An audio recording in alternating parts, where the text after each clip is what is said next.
right, we started. Hello, Shane. Welcome to the Uh, podcast. Hello. So how are you tonight? I'm doing pretty good. Day Uh, off? yeah, today's my day off. I guess with you as well, right? Your day. This is like your one of Yep. your days off. I think Yep. one of your 2 days off or something. Um, yeah, I got called in to work yesterday, so I worked for a few hours last night, but How'd that go? it went. It was a lot better than yours. Yeah. It was pretty low key. It wasn't too busy and everything. It was pretty quiet. No Taylor Swift doppelgangers? No, not this time. Not, I don't think so. Um, I'm trying to think. Oh yeah, I got it in the mail. I got a graphic novel from Nick Drenasso. His last name spelled Drnaso, and his Yeah. have you heard of him? Or No. he's he has a very minimalistic drawing style. It's very much. I started to describe it. They're very almost like nondescript figures without Hmm. too many emotions to them. Yeah. And there's lots of text. Mm. And this new one's called Acting Class.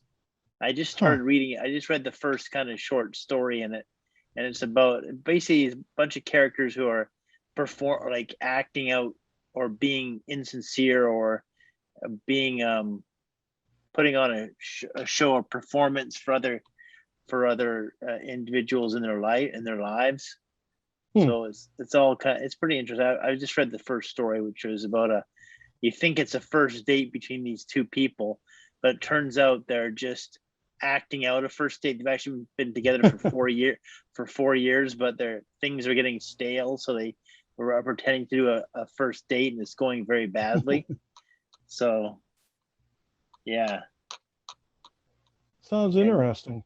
yeah, I mean, the ideas the concepts are cool, but it's very, like I say, very minimal. Not much happening in the frame from frame to frame. There's not much difference. It's just like close-ups of figures Yeah. and there's a lot of text. So basically, a lot of it you're reading into it. You're like, Mm. you know how they say if we're watching a movie, you put your own kind of feelings or emotions into a character you're watching that's kind of Oh nondescript. yeah. That's what it feels like. You're kind of putting your own, projecting your own reality or your own kind of emotions about what these Oh, characters that's should be cool. feeling. Yeah. How did you how'd you learn about them? I heard about him actually a few years ago. I was looking up information on Todd Solondz, a director I really like. Yeah. And someone said that one of his earlier comic or graphic novels was similar in tone to a Todd Solondz um, movie. So I looked it up. It was called, I think, Beverly, a bunch of short Oh. stories set in the small town of Beverly.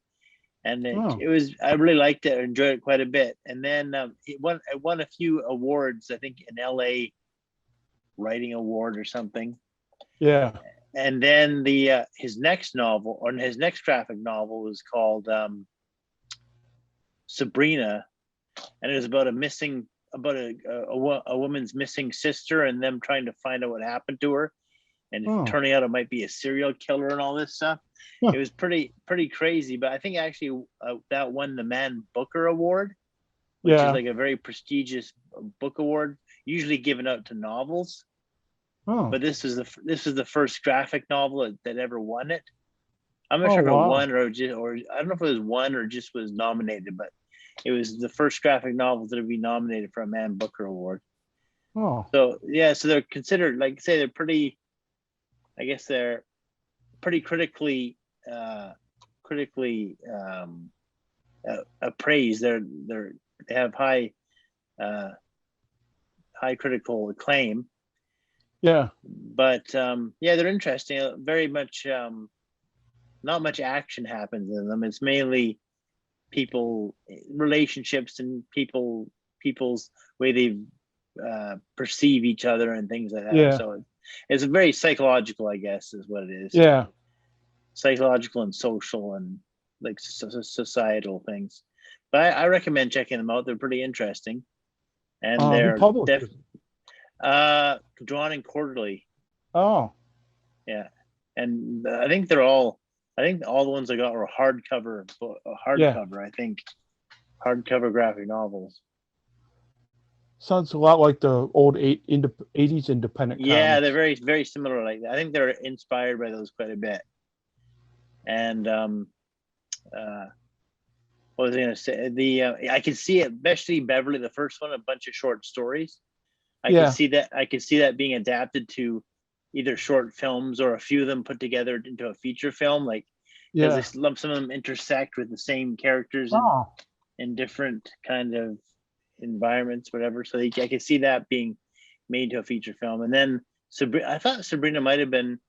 Someone might be trying to adapt that to a feature film as well. I can't remember who that was, but yeah, they're pretty interesting. I just started this one, so I'll see where it goes from here. But yeah, so far I'm enjoying it. Yeah.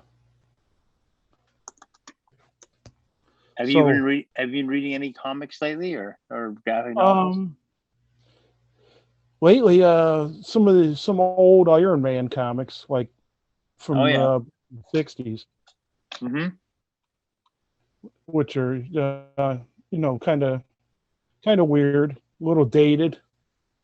Yeah, I bet they are, because they're like a little overwritten in a way. Yeah. A lot of dialogue. I mean, it's amazing how much somebody can say when they're punching somebody in the face. Yeah, you get a lot of words in between each punch. Yeah. Yeah.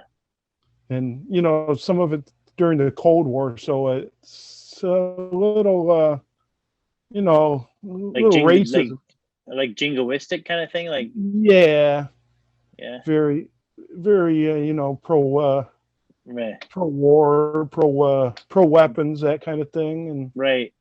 And the Russians and the Chinese don't look too good in the stories. Right. Yeah, they kind of maybe are stereotypes and things. Yeah. But they definitely changed some of that for the better now in the movies. Right. But I guess the old comic, it must be an interesting kind of like time capsule or historical lesson looking back at those things. Oh yeah, seeing what the big things were back then. Mm-hmm. Like Tony Stark being the big playboy, and and the Black Widow started out more as just like a femme fatale. She didn't even really have a costume. She was more like dressed in all black and had like a black veil and stuff. She didn't have the whole bodysuit thing like she does in the movies. Right. More like a spy. Right. Yeah. You say like a femme fatale or a Bond kind of Bond girl that on the Bond villain girl. Yeah. And it's funny, like all the amazing things that power Iron Man's suit are like small transistors and stuff. It's like, it seems just kind of weird. Yeah. And he's got like roller skates in the shoes and stuff. Mm-hmm. Yeah. So these were written in the 1960s, you said? Yeah. Stan Lee. And of course, what's that? Was there kind of like a James Bond influence on them, do you think? Oh yeah, it feels like it with there's a lot of espionage. Yeah. Like people trying to steal secrets from his weapons company. And like gadgets and things like that, kind of like Bond gadgets. Yeah, he's always putting like gadgets in his armor, different things. Like I said, like he puts installs like roller skates in it, so he can little wheels pop out of his soles of his shoe, his boots, and so he can roller skate. Can he fly though? Yeah. Why would you Why would you roller skate if you could fly? I don't know. It's like That's a good question. But the last one that I read, he invented like a box like that, like shot out an anti-gravity beam. Oh yeah.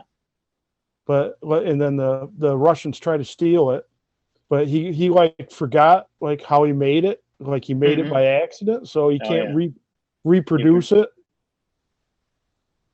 So that they try to steal it, and of course, like the it's levitating like everything, like tanks and buildings and.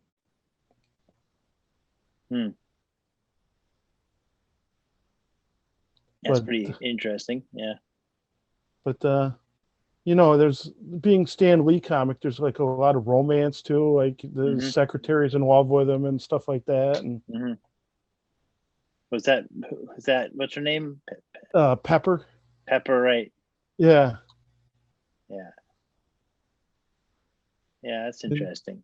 I guess that carries over to the movies a bit. Yeah, it's a bit better done in the movies. In the comics, he's just kind of like, you know, the fawning like secretary. Right. Where in the movies, she's got a lot more character to her. Yeah. So so you've been reading a few. How many issues have you read of those so far? Oh, like quite a few. It's quite a big collection. It's quite a big collection. I'd say about maybe 20 issues. Oh yeah, wow, that's quite a bit. All right. Yeah, and they're reproduced in black and white, which, I mean, I don't mind because you get to see the line work. Right, but they're originally in color, I guess, in the comics. Yeah, they just reproduced it in black and white to cut down on the cost. Cool. And so, anything else you've been up to other than reading those old Iron Mans? Been reading Moonraker too, which is a lot different than the movie. Oh, the book, yeah. Yeah. Or the novel, the Ian Fleming novel, yeah. Yeah. So, how far are you into that one now? About 80 pages, and I don't think it's that long. Maybe 100 something. Oh, you're almost done. Close to 200 pages, maybe. Yeah.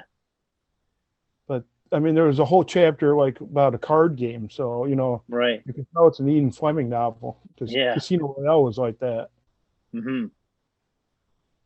Yeah, a lot of casino type exploits in those things. Yeah, and a lot about gambling. A lot about like what Bond likes to eat and stuff like that. Oh yeah. Which is kind of interesting because I guess it adds to his character. Yeah. So how would you rate the Moonraker novel so far? It's okay. I kind of it's the third one I've read now. I've been reading them in order. Like I've read Casino Royale. I really enjoyed that. And then after that was Live and Let Die. Which so far I think that's my favorite one because it's got a more pulpy feel to it. Like there was a lot more action to it, and there was the whole voodoo aspect.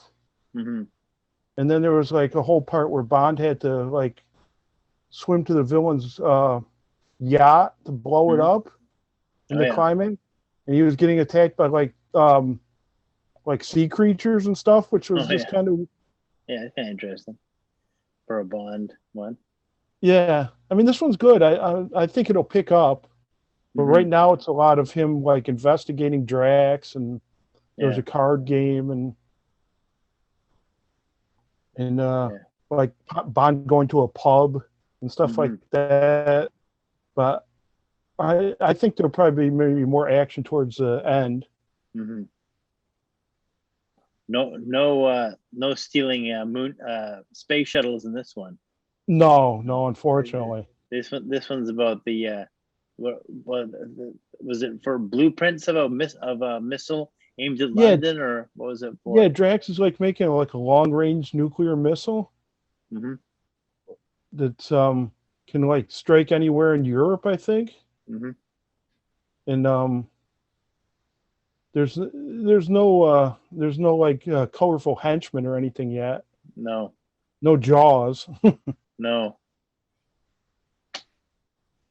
There's more of just him investigating the company. Right. Yeah. Well, yeah, it's interesting to see how the novel deviates from the movies. That's for sure. Yeah. They use basically the title and a few characters, and then kind of invent a whole new plot. It seems like. Yeah. I like that in the book. So Bond is more of he's more of a moody bastard than he is in the. Yeah. He's always depressed and he's always Mhm. drinking and. Yeah. And he's not like the quipping guy that like a lot of them Right. play him as. Right. I guess maybe Daniel Craig was trying to get more into that kind of character of him. Yeah, him and Timothy Dalton, I'd say, were the closest to the novels. Yeah. Yeah. And Roger Moore was probably the most far away from it. Yeah. I mean, he is a womanizer, but he's more like half the time he's depressed. Right. Yeah. Cool. So yeah, those are the two novels you've been working. How about any movies you've seen recently, or? I watched. I think you watched that too. I watched the Nicolas Cage one, Primal. Oh yeah, Primal. Yeah. Yeah. I haven't seen that one. I saw it one, I think, a year or two ago. So. Yeah, I think it came out a couple years ago. I've had it sitting around for a while. Yeah, but it's basically about Nicolas Cage as a big game hunter. Yeah. Hunting a white leopard, I think, or a white. Yeah, white leopard. And it's like a sacred animal or something like that, and I guess it's got a big bounty on, or not a bounty, but a big price to capture for a zoo or something, or is that what it is? Yeah, he was supposed to capture a black leopard, and he finds a white leopard, and I guess they offered him a lot of money to bring that in to some zoo. Yeah, and he brings it back on a freighter, and they also happen to be transporting some dangerous like rogue what's that? He's like a rogue NSA operative or something. They're transporting on the same ship. Mm-hmm. And him and the leopard both get out, and both escape, and they're both loose on the ship, and I guess they had to track each other down. Yeah, but I don't know. There's parts I like, but some of it, I don't know, just got bogged down in the plot. Because then you find out that like one of the guys is like secretly like trying to help out the villain and stuff, and they don't really fully explore that. It's just kind of there. And there's I don't know, his character turns Nicolas Cage towards the end. He's more of like he'll donate the leopard to some zoo for like some game preserve or something. Where through the whole movie he was talking about getting his money for it, and he's like a mercenary, right? Mercenary, big game hunter. So why the change of character at the very end, other than to satisfy somebody? I don't know, like basically it's an unearned character arc because it wasn't really shown throughout the movie why we do that. Yeah, I did like the climax where he was like fighting the guy with like he had like the blow darts. Oh yeah.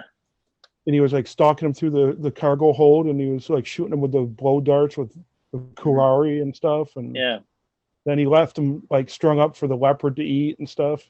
Yeah.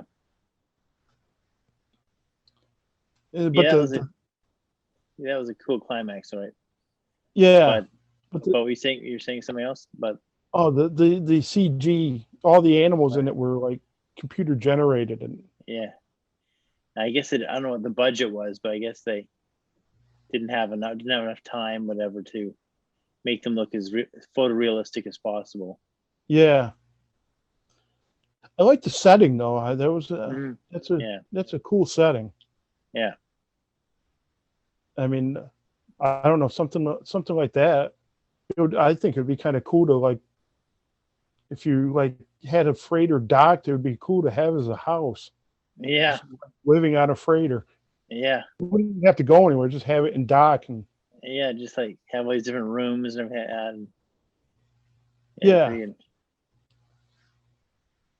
Yeah, I guess they had access to that freighter for a while, so you could film the whole thing there. Yeah. And what's her name from? Speaking of Bond, Famke Jemkin or something. Yeah, she was like. What's her last name? Like Jansen. Yeah, I think. Yeah, she was like an army doctor or something. Mm-hmm. But it was kind of distracting because she had like obvious like some kind of plastic surgery or something, and mm-hmm. and I don't know, it looks like it didn't go too well. So every time you see her face, it looks kind of odd. Mm-hmm. And it brings you out of the movie. You're like, what happened to her? Yeah, exactly. But those were the only two people in the movie I knew.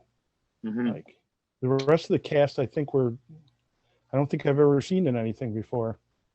Yeah. And then you said you saw also the Anaconda's the Blood Orchids. Oh yeah, Anaconda's the Blood Orchid.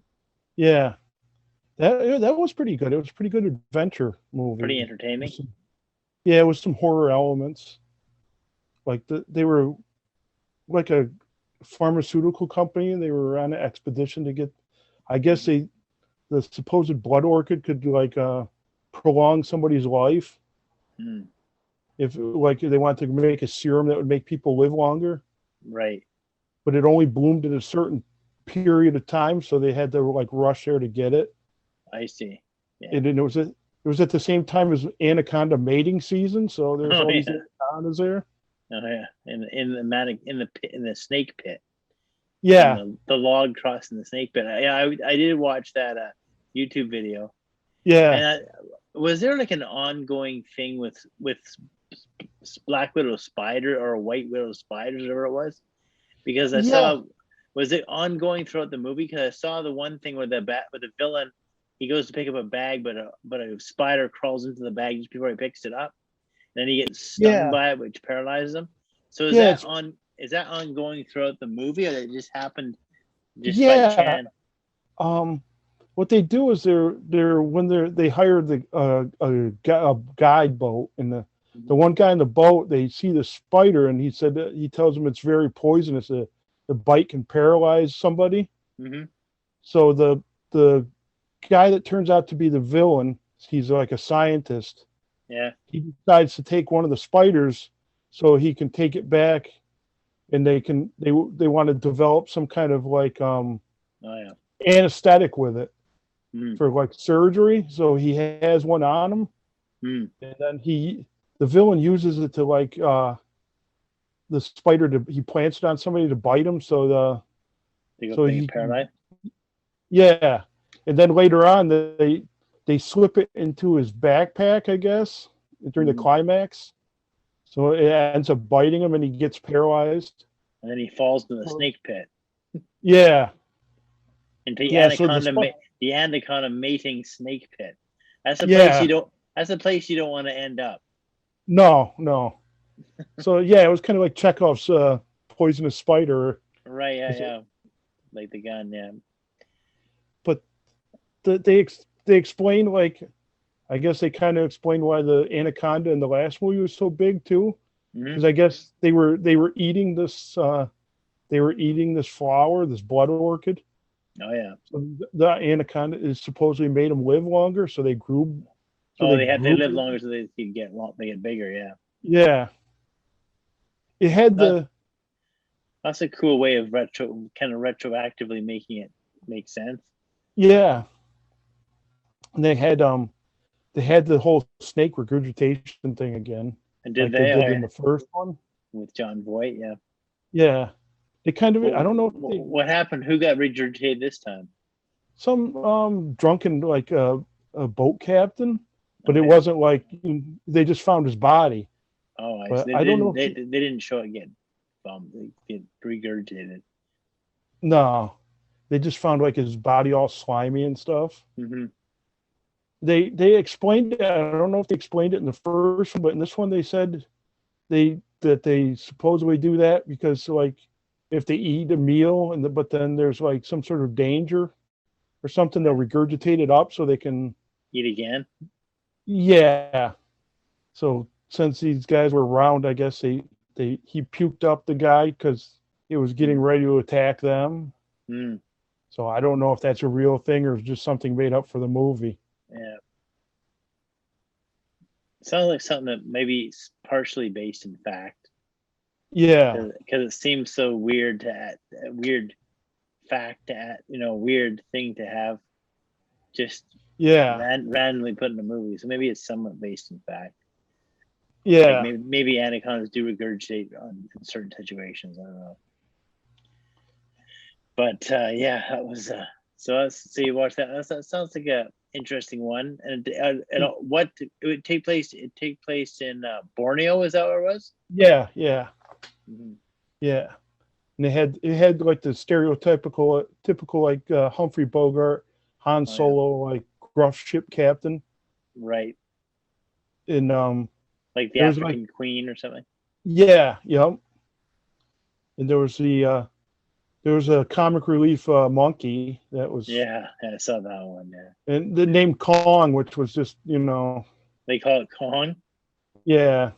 Oh yeah. And I was waiting for the monkey to get eaten, and he never did.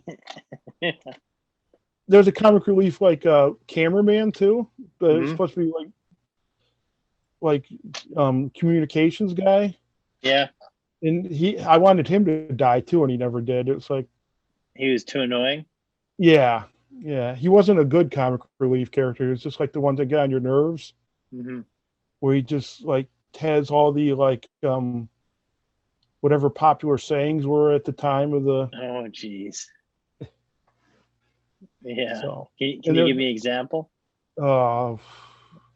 Maybe that's what I'm talking about, or talk to the hand, that kind of. Yeah, I think it was made in 2004. I think. Mm-hmm. I know there's I thought he might have said "was up." Thankfully, that wasn't in there. Yeah. I think they made two more anacondas. More anacondas? Oh yeah. At least one of them had David Hasselhoff in it, I think. Oh wow. But I think by that time they were like maybe for Sci-Fi Channel. Yeah. I think they might have had a Lake Placid versus Anaconda movie too. Like a crocodile or whatever, or alligator versus Anaconda, yeah. Anaconda. Speaking of crazy things, Sci-Fi Channel, my dad told me he saw one of the worst movies he ever saw. It was Sharktopus versus whale wolf or something. A wolf whale. Geez. Oh man. He said he saw the description. He goes, "This could be interesting or weird, or whatever." But it was just really bad. But I guess the wolf whale also flew. Oh, geez. I don't know why, but it was like a mixture between a wolf and a whale. It had a whale's tail and a wolf's head. Oh, it could fly. and they attacked this sharktopus. Oh, geez. So I don't know. That sounds pretty terrible. I was kind of laughing as my dad told me about it. But yeah, that's one for your bad movie collection. Yeah, I have one around here. I think I have a Sharktopus movie around here on a collection.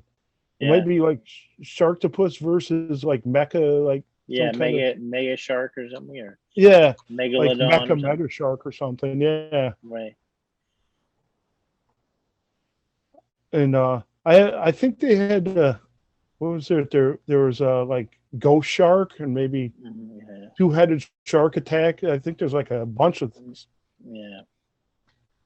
Ever since what do you call it? What's that one? What's that one? Sharknado? Ever since Sharknado came out. Sharknado, yeah. It was like the first of all these terrible shark movies that would be just a big mishmash or whatever. Yeah, whatever they could throw in there. Yeah. With bad special effects and just. Yeah. It's bad special effects and like bad acting. Crazy bad acting. Yeah. And you see, Vinegar Syndrome is going to release the Birds 2 movie on Blu-ray. Birdemic, is that the one? This one is like some made-for-TV Birds movie. It's supposed to be a sequel to Birds. No, I never heard about that one. Yeah, I guess it was. People were like really upset when it came out because it's a sequel to Birds. It's like, how can you make a sequel to the Birds? Right. I wish it was Birdemic. I'd buy that. Yeah. No, Birds. Yeah, it sounds interesting. Was it a made-for-TV movie? I think it was made for TV. Yeah, and you know what year it came out? You know what year it came out? Maybe in the 90s sometime. I don't know when. Yeah. I think it's called Birds 2 Land's End. Right. Yeah. All right. So you're just saying with the bird sequel was made for TV movie, and then people were upset that they're trying to do a remake to such a classic Hitchcock film. Yeah. So I got excited when I first saw it because I thought it was Birdemic. Oh yeah. And I was like, oh, it's that Birds 2 movie. And I was like, Right. I've never seen Birdemic. I just heard about it. And it's yeah. That was the SO. Was that a shot and video movie? I'm not sure. Birdemic. I don't know. That's a good question. Yeah. Because whenever I think about it, all I can think of is those bad CGI birds. Yeah. So I'm not sure if it was a shot and video or not. Yeah. Yeah. Anyway, do you want to let's see here. You want to talk about? Have you seen any TV episodes, anything recently, or?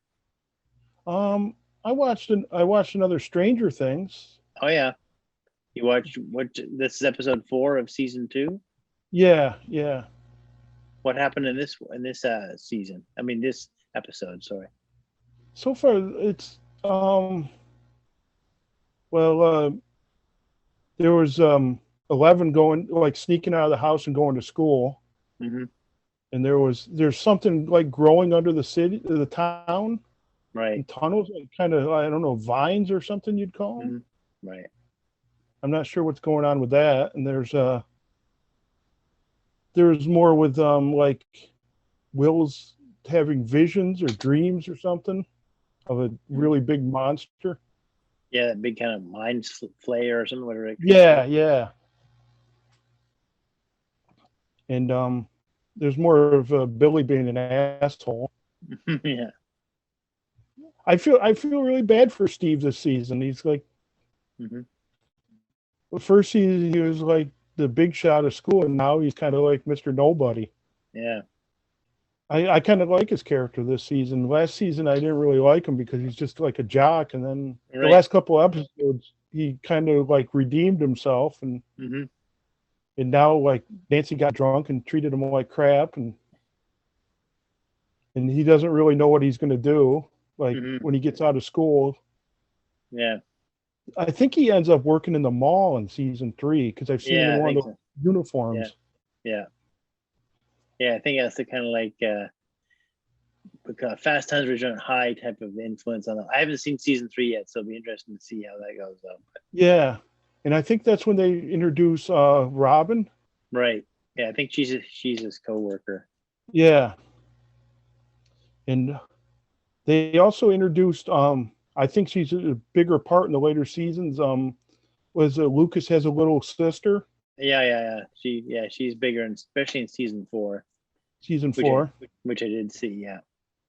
I guess they released a statement saying there's going to be no new characters in season 5. Oh yeah, it's just all the same characters. Yeah. Yeah. I mean, they have so many characters now. It's like you can't keep adding more and more all the time. And it seems like whenever they do introduce new characters, you can pretty much say, well, that guy's going to die by the end of the season, probably. Yeah.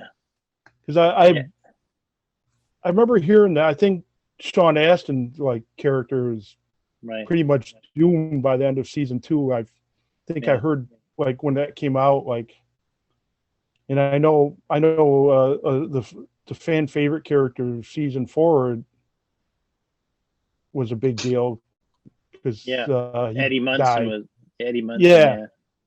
The Metalhead Hellfire D&D club, Hellfire Club. Yeah, I Some guess people said, was he supposed to be like kind of like those teens that were like yeah, wrongly accused of a crime yeah, back those in what's it was called? The West Memphis yeah, 3? Westminster 3. Yeah. Yeah, I think he was partially inspired by those guys. Yeah, at least by one of them. So yeah. yeah, because they're in season 4, they're like made scapegoats of the evil. They think that they're the ones causing deaths and stuff like that. So they think Yeah, they're part of a satanic cult. It's like yeah. a satanic panic type of thing that's happened. Oh, yeah, So that's what happens in season 4. yeah. I So remember. they have these jocks kind of going after them, kind of like a vigilante squad, Oh, yeah, trying to hunt them down. yeah. I heard the main jock. He was like, they said he was a pretty detestable character. Yeah, he Yeah. was good role in that. But I remember when I was a kid that they had stuff on TV, Dungeons and Dragons, getting in trouble for they Right. accused it of being satanic and Hmm. stuff back in the 80s. Yeah. Well, even like that Mazes and Monsters with Tom Hanks is kind of Oh, about yeah, that kind of came out at that time, right? yeah, yeah. Because it wasn't that based on something that supposedly really happened? Yeah. Well, supposedly, yes. Like getting getting getting intoxicated or under drugs and then thinking it's real and killing somebody in by accident or something. Yeah, Yeah, it's pretty crazy. But yeah, that was kind of during that time. So yeah, I remember that stuff being on the news, yeah, or at least on Donahue and all that stuff. So it's kind of like yeah. those kind of like Morton Downey Jr. yeah, Morton Downey Jr. Daytime kind of like talk shows where they'd have these kids and try to play up the drama. I remember that they were blaming horror movies too, because Yeah, and the comic books before that even. So yeah, yeah, yeah, they thought they'd corrupt the youth. yeah, So all these things, rock and roll, yeah, comic yeah, books, horror comics. yeah. Oh yeah, Um, they went after rock and roll in the yeah, 80s too. yeah. Even before, well, the heavy metal and stuff, but before that, even in the 50s and 60s, they were going. Every decade had its own particular panic. Yeah, They focus on something like drugs or marijuana and all that stuff would be making the kids turn into monsters or making them, like it's kind of like fear of a new generation and what next yeah, generation what they do. Yeah. yeah. And now Um, then they had video games. There was like Boogeyman and all these stuff. yeah, yeah. All these Not yet. things are, Now it's video games yeah. and So violent. violent movies, all these things are kind of like, instead of like talking about, like I guess the things in the culture that really make things problem, Yeah, like mental health and mental health and just being a part of a stable family, things like that. So yeah, bullying, that kind and of. just that, yeah, and even like even like how the like poverty and all that stuff, like how Oh yeah, having money or not having money makes a big difference. How you have yeah, more opportunities if you have more money or more resources. yeah. I remember. I remember after Columbine, like, because me and my friends dressed in black, everybody was like, looked at you or accused you of like, oh, you might be like them, just because you're Right, dressed in black or listened to Marilyn Manson music or played right. video games. Hmm. And I remember that. I remember that quote. I forgot how old it is. That quote when Tarantino was on some kind of news thing, and that woman accused him of making violent movies or whatever. Oh yeah. Why he had to have so much, and he said because it's fun. Yeah, yeah. It's so much fun, Jan. Yeah, yeah, Yeah. Because he says violence in real life is horrible, but yeah, in the movies it can be fun, right? Because it just depends how it's just different. yeah. Totally not like each other. It's like if you kill somebody in what do you call it? Grand Theft Auto, Oh yeah, it doesn't mean you're going to kill someone in real life, right? It's totally different. oh yeah. It's I like mean, they don't know the difference between make believe and real life. yeah. whenever I play any of those, Grand Theft Auto style open world games, whenever I start them off, when you drive around in a car, I always start out not wanting to, you try not to run over any of the pedestrians, but by the half through the way through the game, you hit one and then you're like, oh, screw it, it don't matter. Yeah. So by the end of the game, you're just running over everybody. It don't matter. Yeah. Because it's only a video game. I mean, it's like not like you're going to do it in real life. Right. Yeah. So, yeah, I think you'll probably get a kick out of that aspect of season 4 for sure when you get to it. Yeah. Yeah. What is the Hellfire Club? Is it like some sort of... That's just their D&D club. Oh, that's their D&D club? Yeah. But I guess some people think somehow maybe he'd come back, but I don't know. It seemed like from what I've heard, he was pretty much dead. Yeah. But maybe, I don't know, maybe in a dream sequence or something, he might come back for a nightmare sequence. You never know. Yeah. I mean, they keep bringing Billy back from what I've heard, and he's dead. Yeah. Yeah, he appears in season 4 as like a nightmare sequence or like a thing that the Vecna is doing to play with the minds of the people that feel guilty about it. Yeah. Yeah. I was surprised how much Paul Reiser's been in the season 2 so far. He's like been a recurring character. Yeah. I thought he'd just be in a couple episodes and that'd be it. Yeah. I saw season 2, but I don't remember him being in it really at all. Yeah. Yeah. I'm wondering if they have him in there because obviously because of Aliens. Right. But I'm wondering if you're, because of his role in Aliens, if you're not supposed to trust him and then he'll actually turn out to be a good character or what? Or if he just will be an evil character. Right. Like somebody is untrustworthy or somebody you don't know if they're, you don't know how reliable they are. Yeah. And I don't know. I think Winona Ryder's character is better this season. She's not all high strung all the time. Yeah, she's not hysterical all the time. Yeah. Yeah. Looking for her missing son. Yeah. Although she's starting to get that way because she's starting to realize like something's wrong with him. Right.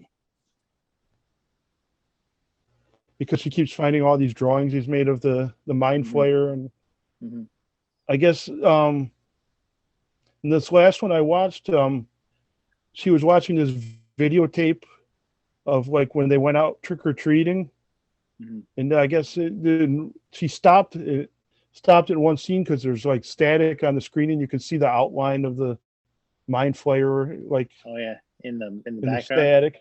Yeah. Yeah, that's a cool shot.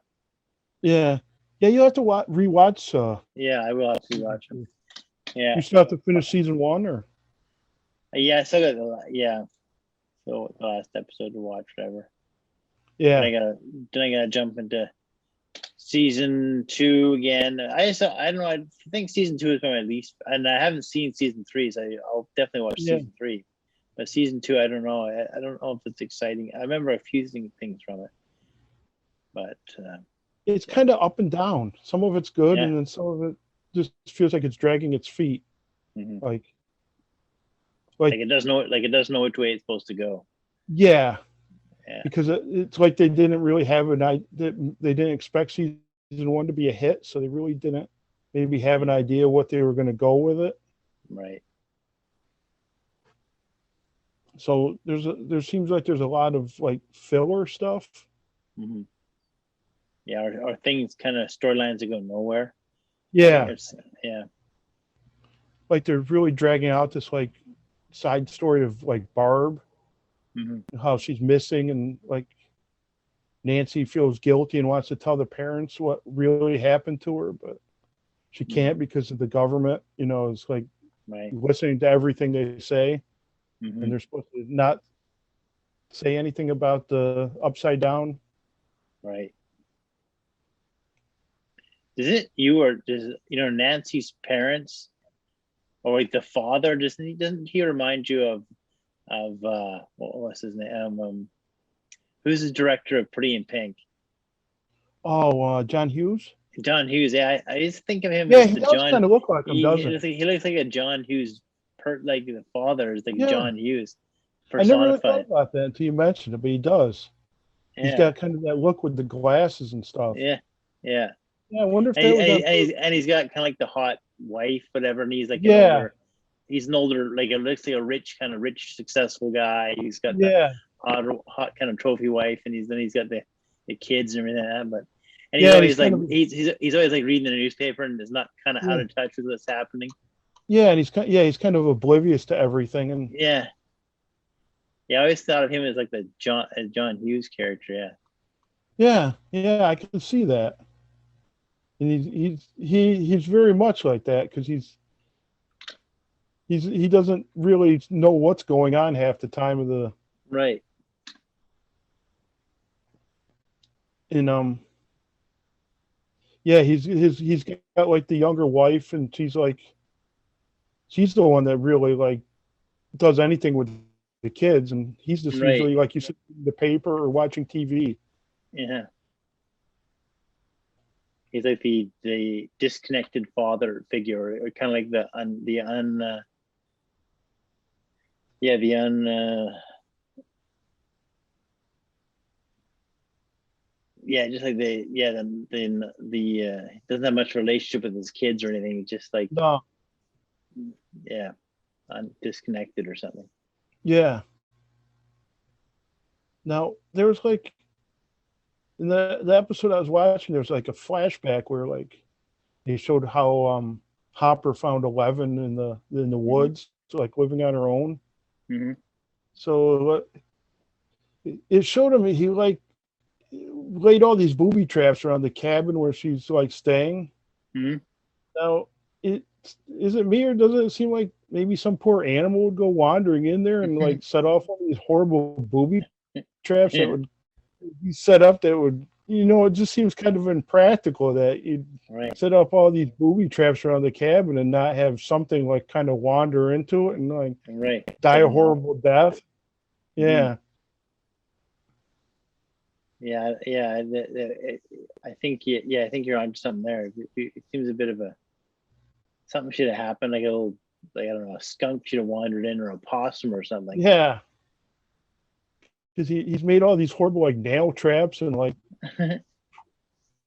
pits and all this other stuff. And it's like, I mean, I can see like, if he put up like the cans or something to warn like Right. if somebody was coming or something. But I mean, some kid could wander out. I mean, I don't know how far out it's out, but still somebody could wander into that. And Yeah. Yeah. but I It's mean, pretty crazy. it's a cool idea, but Yeah. it just seems impractical. Mm-hmm. Yeah. But Yeah. I guess you're trying to talk logic into a movie with a mind flare in it. yeah, with a like a other dimension and stuff, Right. and Yeah, but no, you gotta stay logical to the rules of the world you're in, obviously. yeah, true. So how's your writing going? How you got inspired enough to get more on the Night Stalker? You're writing yet that, or are you focusing more on the Boogeyman? I've written some more on the Night Stalker. Yeah, I've written a bit more this week. Mm-hmm. And I've been jotting down ideas for my Boogeyman story. Mm-hmm. And I know you've been working on some ideas. You said. Yeah, I just been trying to figure out. Well, I said I had my in my story, the protagonist's ex-boyfriend got a slice down his stomach from one of the creatures in my story that almost kills him. And then I was asking if I should give him a facial scar as well, just to give him a kind of a more visual reason, or he is kind of a narcissist and a vain person, and that once his like face is hurt, then it would give him a reason to really go get obsessed with hunting down these creatures and killing them. So this Yeah. character that I had, this ex-boyfriend character, was originally just in like one scene, but now he's Yeah. getting like, now I'm really developing him. I'm trying to Yeah. make him almost like a either a B villain or like a character that kind of is another antagonist to the protagonist, and beefing up his role quite a bit Yeah. to be like a human antagonist rather than just the Yeah. creatures. So I'm thinking, yeah, it could be interesting. I'm not sure how it's going to affect the outline I've already written up, but I mean, Yeah. I don't think he has to be in like every scene, just like a few No. scenes, just to cause Some trouble. complication. Yeah, trouble and complications to the character. Whenever you think, well, how could things go worse? He just shows up and causes more chaos and stuff. Kind of like the mayor in Jaws. Yeah, kind of the antagonist. Yeah, but this guy's could like, because of the main character, she's like collecting these diamond spikes, which are like a what's the word I'm looking for? Kind of ejected from these creatures when they fight. Like when they get wounded, they have this kind of like a defense mechanism that happens. Yeah. So instead of like aliens' acidic blood, they have these diamond spikes that pop out to kind of cut down anything that attacks them. And so really they have very tough skin, like very armored skin. So the only thing that can really cut that skin is the diamond spikes that they have, or the diamond talons they have. Yeah. So they can't be really hurt by bullets or anything like that. They just bounce off, or any regular kind of blade, projectile. like a blade or projectile, would just slide off, or it wouldn't even scratch them. So the only way to kill these things is to use their own weapons against them, use their own, either their diamond talons or their diamond spikes that erupt from their skin when they attack them.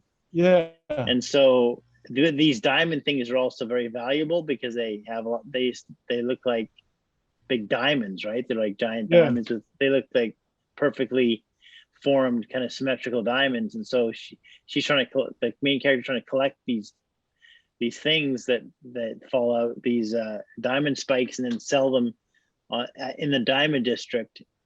And so that's kind of her purpose, or that's what her goal is. Yeah, that's a cool idea, because it reminds me like of a porcupine or. Yeah, exactly, kind of like a porcupine kind of thing. They shed, but these things erupt through the skin. It's painful. That's why these scrapers don't like to fight each other, because they it hurts when these things erupt through their skin. Yeah. But they sometimes attack each other for dominant. They fight each other for dominance of it's like a pack animal. Yeah. So they fight to become the alpha. So if one of them is wounded or something, they want to maybe attack it to see if it can kill it off and then take its place. So there's a bit of that happening in the story too, which makes it kind of interesting. Yeah.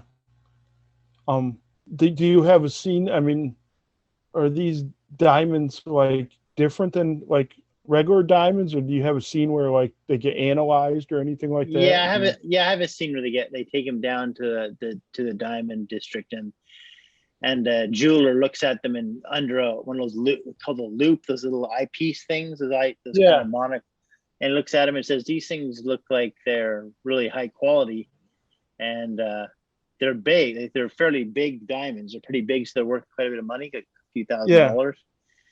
So he says, "If you keep bringing them to me, I can try to sell them in the diamond market and stuff like that." He says they don't look like conflict diamonds or anything. Or blood diamonds or anything. Yeah, I was just thinking that. Yeah, even though I guess when you're fighting a scraper to get them, it is kind of a conflict or blood diamond. Yeah. So it is kind of funny in a way that they are kind of like that, but just from the these creatures' point of view, or from their battles. Yeah. Though, I don't know how your story ends, but an interesting like thing that like a consequence of that is, Yeah. if people found out about these creatures and these diamonds, Mhm. like would like you'd have groups or like the government trying to capture these creatures. Yeah, probably. That sounds like more like a sequel Yeah, thing. It seems like it's more yeah, for a sequel. That doesn't really happen because they don't really no one really finds out about these things too much, except some of the characters that end up getting killed or fight. That yeah, she wants to keep them secret so she can keep the diamonds to herself. yeah, So it never really gets out. But yeah. I mean, and then they come out only at night. But then people do see them at times, but I don't They think just, they don't realize that they have diamonds on them. I don't think when they see yeah, that, she kind of uncovers the secret and keeps it to herself. But yeah, if there's a sequel, you yeah, definitely explore more of that aspect of it. yeah. It kind of, it would, Excuse me, excuse what? me, had a sneeze. Yeah. It kind of reminds me like how the end of the novel, The Wolf and ends, like, Yeah, because they kill a couple of them, and by the end of the novel, they have, the bodies as proof. hmm So right, you're you're kind of left with the idea that they might hunt them down or drive them right, from the cities, or they'd right. have to go into hiding. But that would be, if you ever decided to do a sequel, you definitely have a jumping off point. Yeah, for sure. Yeah, it's interesting. Yeah, something to try to analyze. Yeah, try to use them. Maybe even try to. But yeah, you see them trying to get like genetically engineered them, make them like what do you call them? Like a military would try to weaponize them or something like a Yeah, biomechan. But I think that gets too much like aliens in a way. yeah, yeah, Although it is kind of like I could see that kind of happening. yeah, But it seems like yeah, too much like aliens or the alien sequels. yeah, yeah. You'd have like businesses would want them for the diamonds, and then like you said, Right. the military would want them to try and Weapon. turn them into weapons. Mm-hmm.